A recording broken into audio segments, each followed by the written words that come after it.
Ethernet and Internet protocols. Now, this chapter is a very technical chapter, but if you already have some background in networking or you have some basics, I think it will be quite interesting. All right, so I will move as slow as possible, hoping that we would be able to comprehend as we move along. Okay, so we're going to find out what is Ethernet. Now, in the previous class, when we were talking about the communication models, we're talking about the OSI model and the TCP/IP reference model, and we saw that there is the encapsulation and the decapsulation of PDUs across the layers. Now, at the OSI level, TCP/IP network access layer, like we said, covers the physical layer and the data link layer of the OSI module, right? So based on this, we are going to be centering basically on part of the physical layer and the data link layer. So the Ethernet protocol that we are going to be discussing is focused on this particular layer. So unlike wireless, Ethernet uses wired communications, including twisted pair, fiber optic, and coaxial cable. Now, remember, when you have a network, you have an end device, okay? This is maybe your PC here. You have another PC here. Then maybe you have an intermediary device here. Now you need to have a network medium and then a network medium. So for these two PCs to be able to communicate, you need a network medium. So this network medium could either be cable or wireless.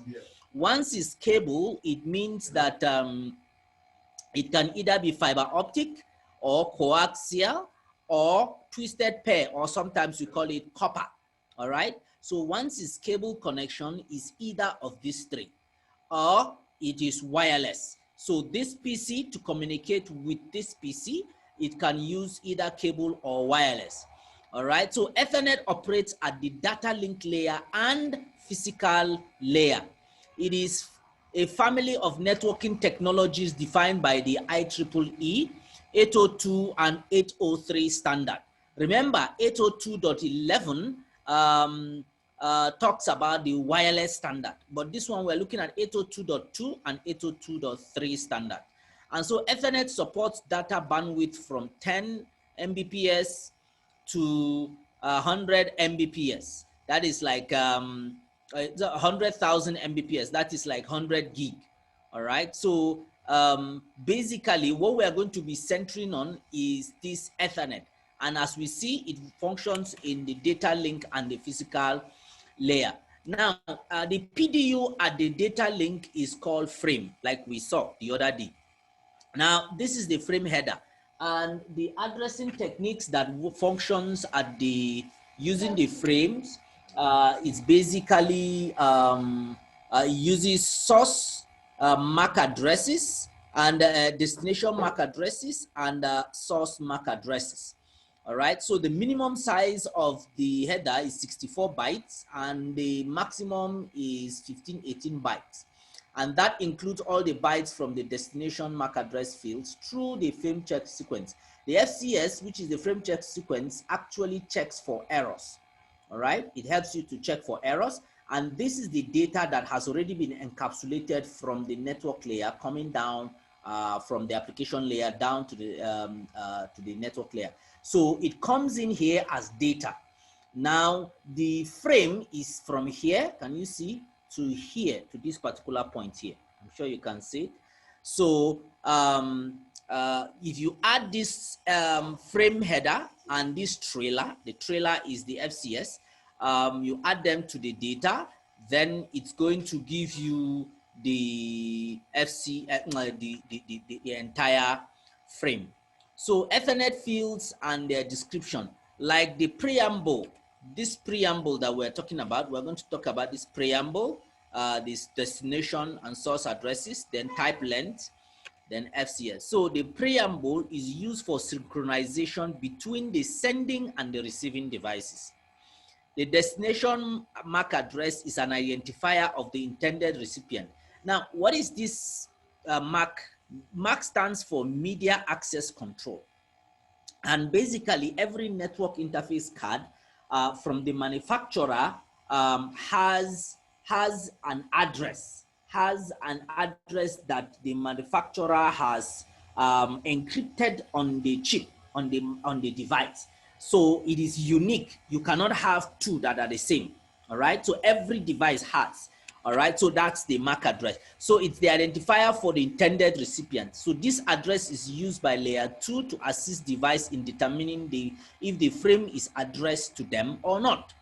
Now, the source MAC address identifies the originating network interface card or the interface frame. The type length identifies the upper layer protocol's encapsulation in the Ethernet frame. Okay, in this case, maybe the network layer. Then the data field contains the encapsulated data from a higher layer, all right, and IP version 4 packet. So the frame check sequence is used to detect error in a frame using the cyclic redundancy check. So it checks for the errors, all right. So how are the MAC addresses written? Basically, they are in hexadecimal, all right. They are in hexadecimal and is commonly used to represent binary data, all right. So this is the form. It comes in form, and then you see it with these dashes, all right. So these values you see, they are in hexadecimal. Now, going up from the data link layer, you meet the network layer. The network layer basically deals with IP version 4 and IP version 6. All right, that is the internet protocol versions that we're talking about. So the network layer provides services to allow end devices to exchange data across the network. So you have a PC, or you have a network camera, or you have a server, or whatever it is that you have as your end devices. And if they must communicate over the network, they need this particular IP address. Now, in the data link layer, we saw that the addresses that they need is basically what? The MAC address. And the transport layer, we saw that what do they need? Port address. So here in the network layer, we are centering basically on the IP version 4 and IP version 6. And basically, they are configured for the addressing of these particular devices. So encapsulates the protocol data, which is the PDU, from the transport layer into a packet. All right.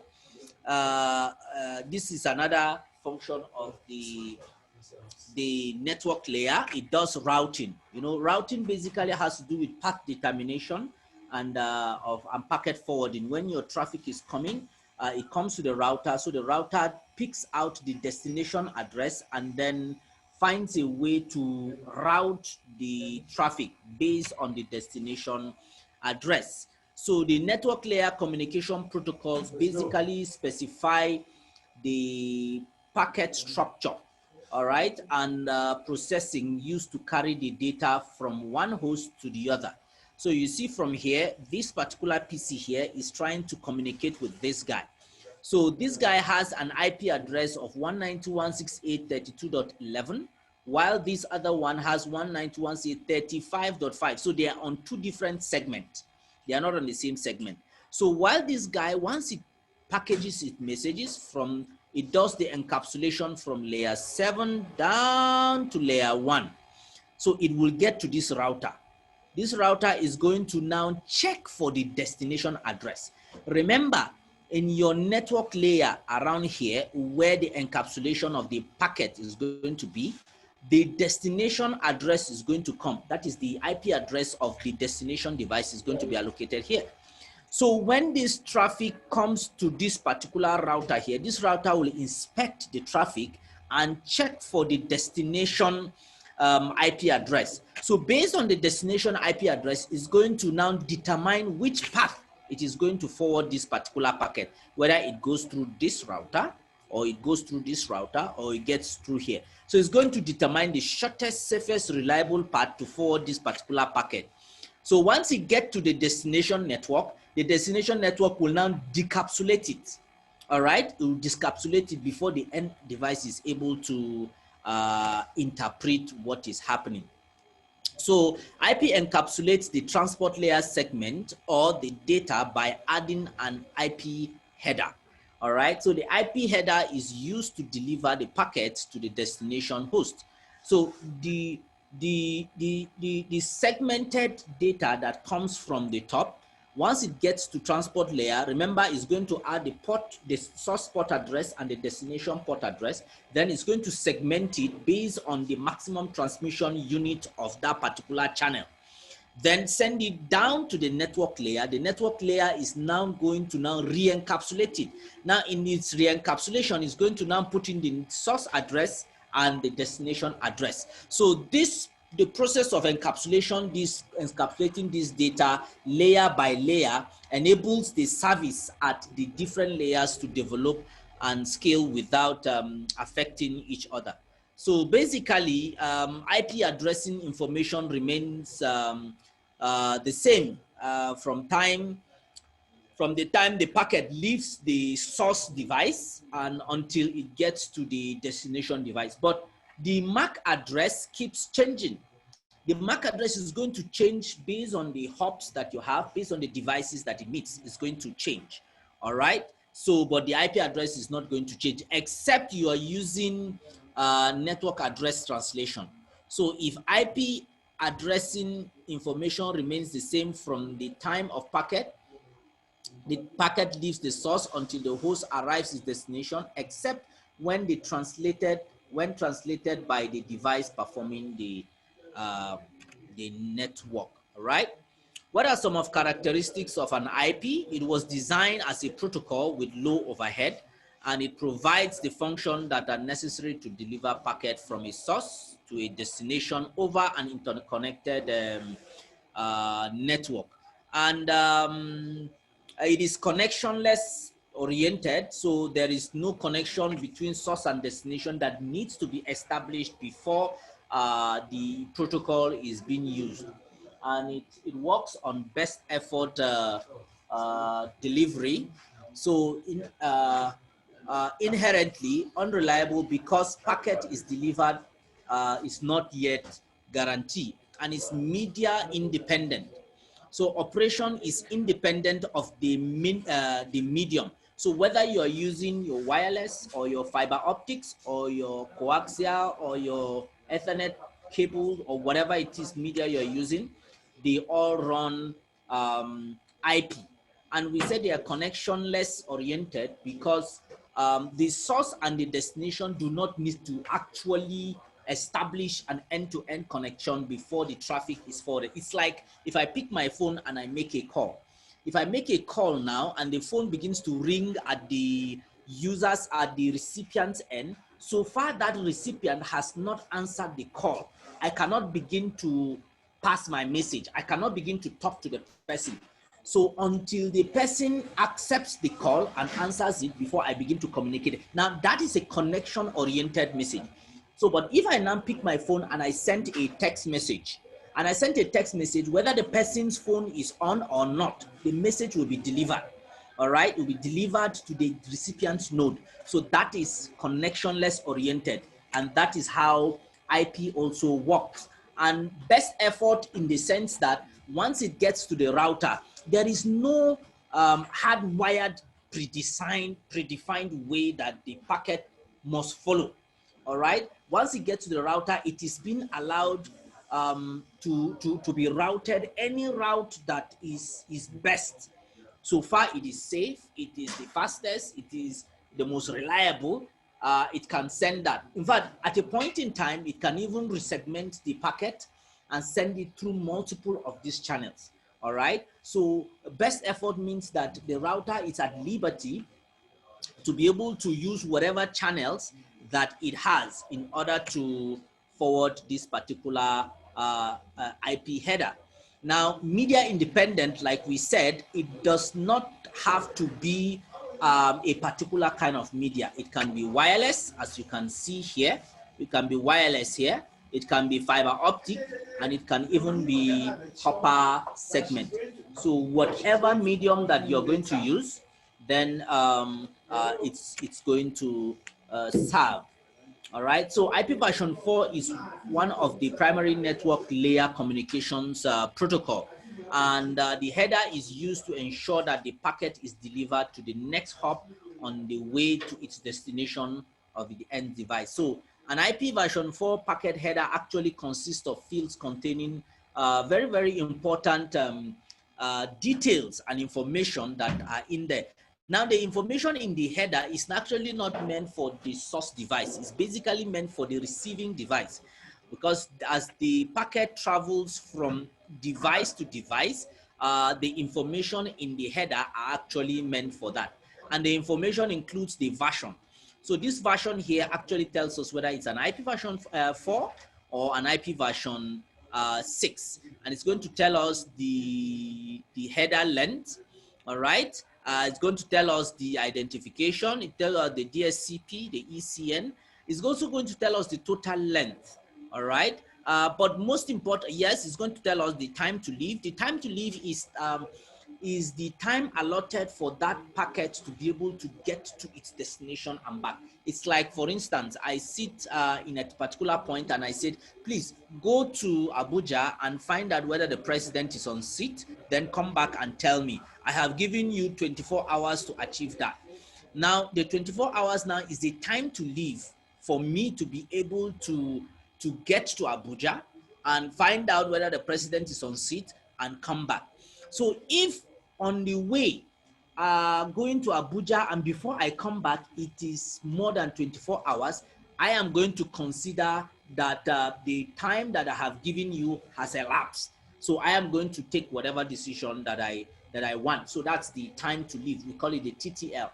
And then we have the protocol, we have the header checksum, and most importantly, source and destination IP addressing. So basically, how does this addressing takes place? Now, an IP version 4 basically has 32 bits. This 32 bits is based on binary. Okay, remember that the physical layer of the OSI model basically deals with bits. All right, so whatever it is that have been co-opted, that have been packaged as it sends down through the channel, once it gets to the physical layer, it has to be converted to bits. And why? Because that is the machine language. The machine language is high voltages and low voltages represented in zeros and ones. Okay, so the IP version 4 basically also is in binary. All right, so it has representation in bits and it's 32 bits. All right, the length is 32 bits. So this 32 bits is segmented into 4. This is one segment, this is 2 segments, this is 3 segments, this is the 4th segment. Now, each of these segments, as you can see here, has 8 bits. If you count these binary bits here, there are 8. The next segment has 8. This next segment has 8, and this segment has 8. So because it has 8, so we call it an octet. Okay, we call it an octet. So an IP version 4 has 4 octets.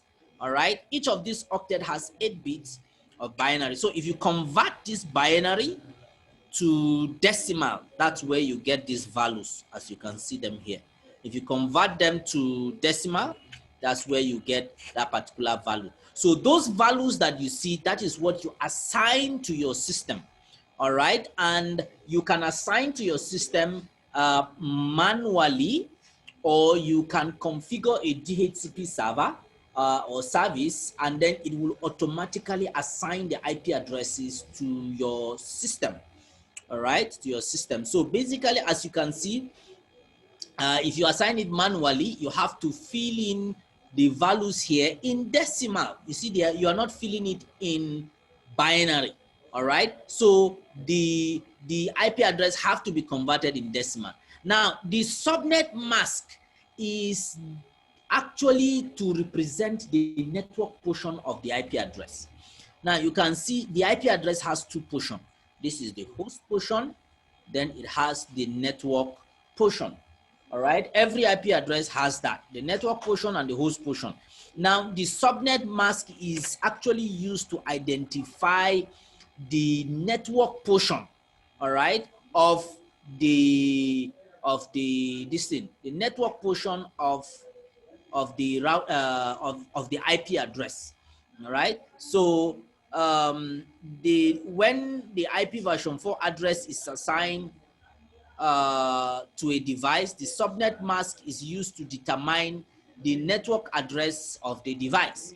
So it's also in binary. So when you convert it to decimal, you get these values. Now, there is a course when you go to CCNA called subnetting. There's a topic called subnetting. So that has to do, we're going to do IP addressing and subnetting. That is kind of a bit deep. So what we're just doing here today is just the basics of IP addressing. So it's important that we know that every system requires these three information in order to communicate to the network. It needs the IP address, it needs the subnet mask, and it needs the default gateway. Now, the default gateway is usually the IP address of the router that can forward that packet out of that local network. All right. So it is also very important. So to identify the network and the host portions of an IP address, the subnet mask is compared to the IP version 4 address bit, all right, from left to right. So this is it. So you see, you separate it like this. This is the host portion. This is the network portion. Now, the network portion is like the surname of the IP address. So it's like in your house, your father has 5 children. All right, Abubakar, let's say your father's name is Muazu. So the first son is Abubakar Muazu. The second one is Mohammed Muazu. The third one is Fatima Muazu. The fourth one is Zainab Muazu. The fifth one is whatever it is, Adebayo Muazu. If he has 6, maybe Nkechi Muazu or Kelechi Muazu or whatever. But at the end of the day, all the children will have the same surname, which is Muazu. So that Muazu is now the network portion of this particular IP address. All right. So within the network, a particular LAN, all the systems will have the same surname. They will have the same network prefix length. They will have the same, how do I put it, the network portion of that IP address. But what would differ is their host portion. All right. So now the subnet mask is determined by the prefix length. So either /8. If you see /8, that means the network portion is 8 bits long. If you see /16, that means the network portion is 16 bits long. If you see 24, the network host, the network portion is 24-bit long, and things like that. All right. So that identifies when they are, when that is 1. All right. So now, how do they do the calculation? There's what we call the ANDing. All right. For instance, now you have an IP address. This is the IP address. You have a subnet mask. This is the subnet mask. What would the system get at its network portion? Is going to perform an ANDing. All right. So anywhere 1 and 1 will give us 1. All right. 1 and 1 will give us 1. Only 1 and 1 can give us 1. 1 and any other thing will give us 0. That is the rule in ANDing. So if you have 0 and 1 will be 0. 0 and once there's a 0 is going to be 0. The only time you get a 1 is when you have 1 and 1. Okay. So just a second. Just give. Sorry about that. My battery is kind of low and there's no light here. So I'm going to stop today's class here. On Wednesday, we are going to continue from here. We're going to continue from subnetting broadcast domain so that we can continue from there, right? So thank you very much for joining today's class. I'll be sending you the Ruby. All right, Ruby, you raised your hand. What's your question? Sorry, sir. I joined the class late, actually. What I wanted asking is about the issue of the recording, whether you can do me a favor by forwarding it to the group. But since you have made mention of that, I think there's no issue about that. Thank you very much, sir. All right, thank you very, very much, Ruby. I'll be sending the recording to the WhatsApp group, okay? Thank you very much, sir. Thank you. Yeah. Any other questions?